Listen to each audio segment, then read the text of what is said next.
साथियों नमस्कार, मैं वीरेंद्र पहल। जो हरियाणा प्रदेश बीजेपी के अध्यक्ष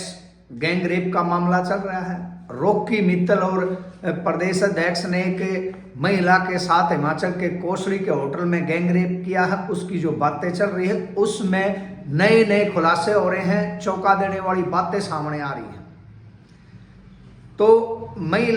पीड़िता महिला ने कहा था कि रॉकी मित्तल और प्रदेश अध्यक्ष मोहनलाल बड़ोली ने कसौली के एक थाने होटल के अंदर उसके साथ नौकरी और अभिनेत्री बनाने का झांसा देकर बेला फुसला करके उसकी इज्जत के साथ खेला गया है, उसके साथ बलात्कार किया गया है, सामूहिक बलात्कार किया गया है। ये उन्होंने आरोप लगाए हैं और उन्होंने कहा कि मैं एक अपने साथी अमित बिंदल के साथ वहां घूमने गई थी और एक मेरी सहेली भी थी। तो जब ये सारी बातें सोशल मीडिया पर वायरल होने लगी तो उसके बाद ये रॉकी मित्तल सामने आते हैं और रॉकी मित्तल ने कहा कि ये बीजेपी के दो नेताओं का काम है, आपस में एक दूसरे के खिलाफ षड्यंत्र कर रहे हैं, कोई लोकसभा की टिकट को लेकर के ये साजिश रची गई है। लेकिन उसके बाद फिर वो जो महिला मित्र थी उसने कल कॉन्फ्रेंस करी और चंडीगढ़ के अंदर कॉन्फ्रेंस करी उस लड़की ने, और उसने कहा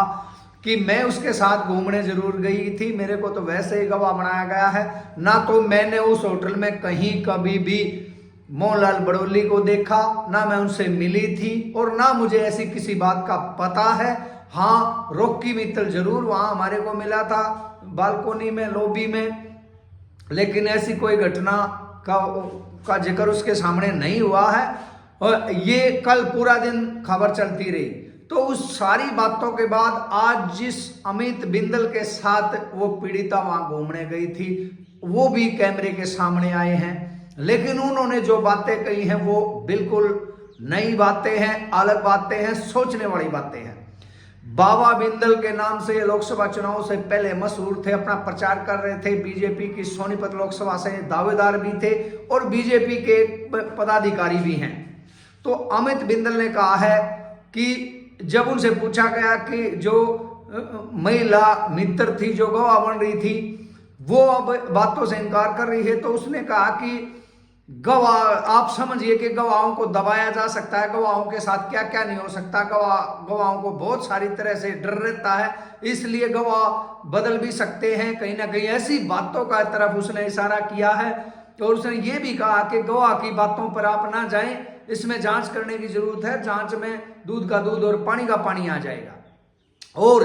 कितनी बार उनसे पूछा गया, उसने एक भी बार ऐसी बात नहीं कही है कि मोहनलाल बड़ोली ऐसा काम नहीं कर सकते हैं, मुझे नहीं लगता वो ऐसे आदमी हैं।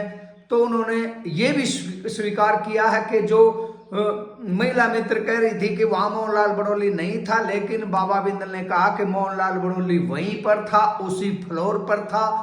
उसी फ्लोर पर उसने कमरा ले रखा था, रॉकी मित्तल ने भी कमरा ले रखा था। ये बात उन्होंने पुष्टि करी है अपने बयान से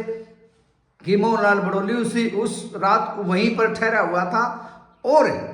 उसने कहीं ना कहीं पीड़िता की पीड़ा को समझने का भी एक बात कही है कि आप किसी और की बातों को क्यों सुन रहे हो, जो पीड़िता है उसकी पीड़ा को समझिए, उसकी पीड़ा को तो वो ये समझ सकती है और जांच होनी चाहिए। तो कहीं ना कहीं इशारों में बाबा बिंदल ने इस बात को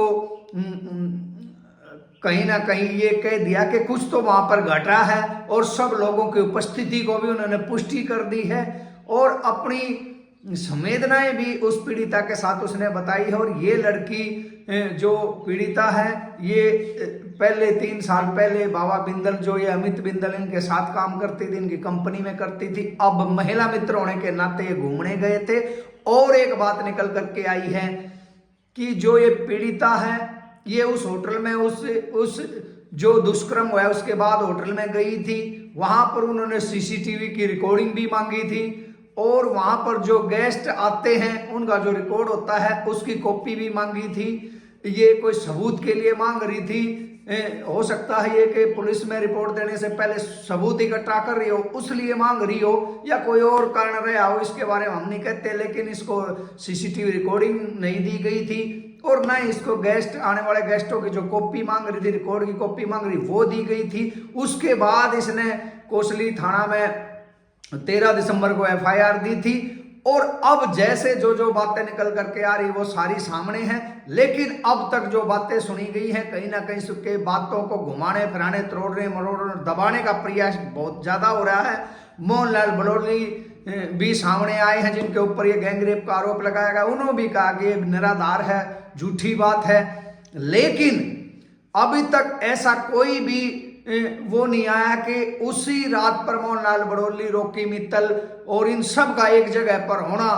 और महिला मित्र का इस झूठा बयान के वो वहां पर नहीं थे। तो ये सारी चीजें समझने का विषय होगा और हम